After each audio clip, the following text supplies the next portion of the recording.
And that's important because, and the reason this needs to be done is they've already told us a year from now our MAEP is going to be figured on 123 million assessed value. And we didn't get what it got in 103 million. It's really going to hurt us when it goes up to 123 million.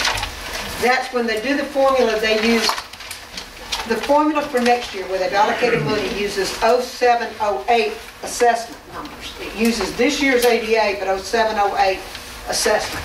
So right now, they did it on the 119 million for next year. But but what we sent them this year, we backed into. I backed in. I didn't take what they sent me for the 123. I think I sent up like 110 because I backed into the figures on what it's actually producing, and I came up with our own, you know, with what it. How does that compare to the true number that the tax assessor would Well, get? they've got us at 123 million. When I back into it, it was about 110 million. So when you talk about 13 million, you're talking about 100. You know, you're talking 13,000. Well, isn't that building in an error, Jamie? To what? Isn't that building in an error? I mean, we know for sure, absolutely, the tax assessor's got a number. And if he's not wrong, and if we can't get him to change it, then every time you use a different number, you're making a mistake. You're building in an error, isn't it? I mean, am I confused?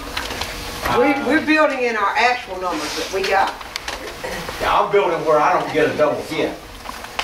Well, but I mean, if you send them if you send them 113 million, then we're going to get, the state's going to say, if that's all you got, you get a little bit more money. That's right. Absolutely. But the truth's going to come out that the tax assessor is going to show they don't have 100, they've got 123. So the state's going to say, wait a minute, if you got that much, you don't get so much money. But Mr. Simpson, if the tax assessor says that we're worth 123, then where is the money? Because we match what he says he settled on the city, and what was settled on us matches, but it doesn't equal 123 million. I know. Well, but the state, are they operating on what we think, or what We're getting ready to find out. The tax assessor is going to provide them? We're getting ready to find And out. that's what the short We're the ones who provide it. Right. We're the ones who provide the information. I've got a whole year before they ever even use what I sent them this time. But they called and they wanted something now. And we're already, like I said, we're losing another $380,000 that I'm not even, I didn't get the other $900,000. Now I'm gonna lose another $380,000. So we're losing over $1 million in what the state is saying that you're getting local. I'm just saying, if the county's telling us the number is 123 million, and you're saying, well, I don't agree with that, I think it's 113, so I'm going to send 113 up to the state. A year from now, if we discover that, sure enough, the county was right, as they're saying they're right, we shouldn't say, oh my gosh, we had a shortfall. We didn't have a shortfall. We should know today what you see what I'm saying? I think you should plan on the county number being correct and anticipate. Maybe that's the worst case scenario, but I'm just saying let's don't build in a situation where a year from now we get another big shortfall because we took the more optimistic number. You know, the county's been, everybody in the county and state have been through that number, and they say their numbers are right, that there's a methodology problem somewhere else. Maybe it's in Jackson, maybe somewhere else, but there's, I spent an hour with David and some other people. I mean, I don't know where this area is. I think Jamie's trying to do diligence to the school district, but what Jim's saying is, if that's the number they say, that's it. But that's not going to affect my shortfall. Why wouldn't you use their number then?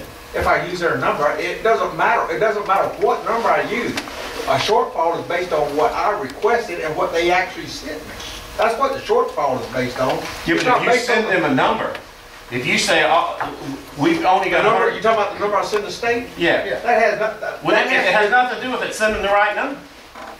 That has to do with how much MAP money I get. That's the point I'm making. If you send them a wrong number on purpose, if you turn out to be right, great, we're okay. But if you turned out to be wrong and the number the county had to begin with was correct, when the MAP, when the money comes from Jackson, MAP is short, we shouldn't scream, oh my goodness, we had a shortfall. Jackson didn't send us the money. No, we didn't. We caused that problem. You see what I'm saying?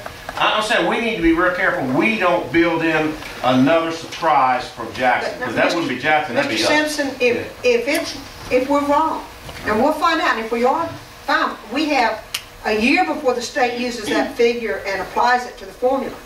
We will know way before then. But can you change it? I don't know.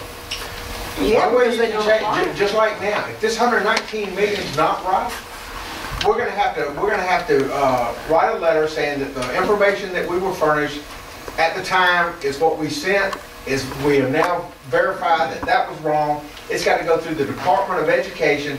Then you've got to get somebody in the legislature to make sure that it gets appropriated on top of, in addition to whatever the MAP figure.